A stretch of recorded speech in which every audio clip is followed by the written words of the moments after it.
Hello, my name is Jose Manuel Castaneda Escobar, and this is my journey. I was born in El Salvador in 1995, November 11th.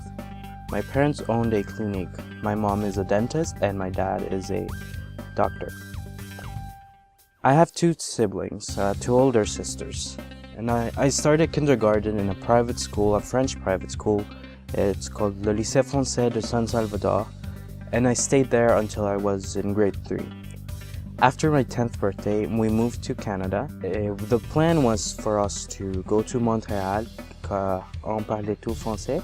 We could all speak French, so it was going to be easier for us, but we had some family friends here in Kitchener, so we decided to stay, and eventually we decided to live here as well.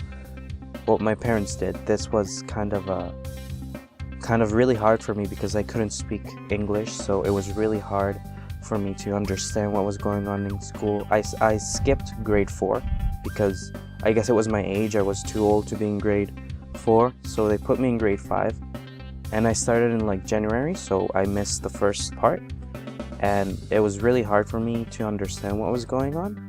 I could do math, math was fine, but it's just the fact that I can speak the language. I was in French immersion though, so that helped a lot. And yeah, time passed and I learned how to speak English. I went to KCI for my high school, and again in French immersion. I started in 2009 and I graduated 2013, still in French immersion. And I ended up in Global Business and Digital Arts in University of Waterloo, and it's been so far a very great experience.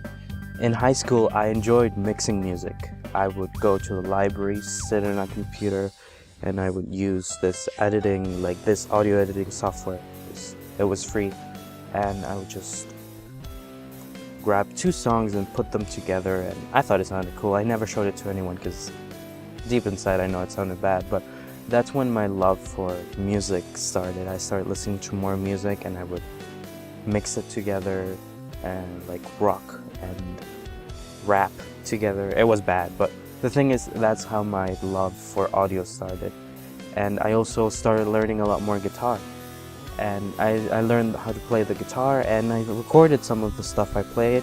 Still not as good, but I was still learning. And I wanted to become an audio engineer. That was my dream job to eventually be able to have. So I joined a club, the Tech Crew, where they set it up for assemblies and all kinds of events that needed some kind of media, and that was a very exciting opportunity for me to be there. It was very fun. The reason why I liked Tech Crew so much was because it was almost a learn-it-yourself experience. We were taught how to use a soundboard and a light board, but that's all they can do. They just can teach you, okay, this is the buttons, this is what we do, but it's up to you to learn the secret stuff, how to make it sound just perfect, because it's not just about turning on the microphone, turning it off, switching lights on and off. There's a lot more switches to lights that I thought there was for an auditorium, and it was a great opportunity for me to learn not just how to operate that, but how to set up microphones and all that. And that's where my love for media, not just audio, came to be. I suddenly wanted to do more video, audio, photography than just being an audio engineer.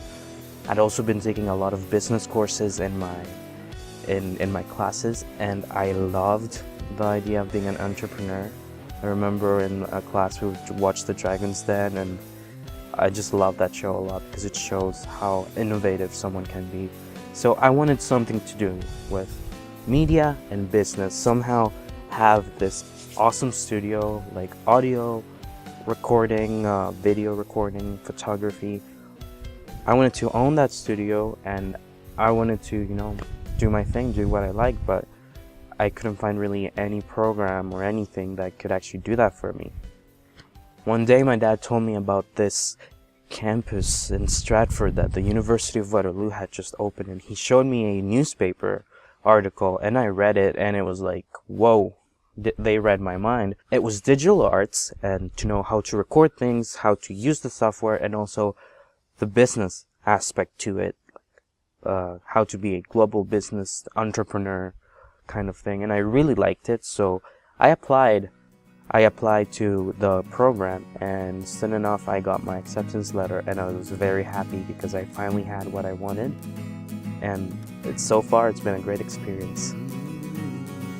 The people who have shaped me are probably my family and my friends, especially my family. If there's two people that I have to name, that would be my parents, my mom and my dad. They taught me everything I know. The reason why I am the person I am now is because of them. So what now? I obviously want to finish the Global Business and Digital Arts program, and by the time I'm done in 4 years, I definitely want to have an idea of how I want that studio, who I have to go to and all that. And I want to get a job, a temporary job, for a while, get enough money and I get my studio started. I think that every day, everyone has small successes that build up in their lives. And each step of the way is success. Even though you fail and it looks like you failed, it's actually a success, because each step, each choice that you make, at the end of the day, at the end of life, when you look back, those choices, those poor choices that you made, those great choices that you made, are the reasons why you are there, where you are. And I think that success for me is being able to look back one day at the end of my life and see that I've made an impact in this world.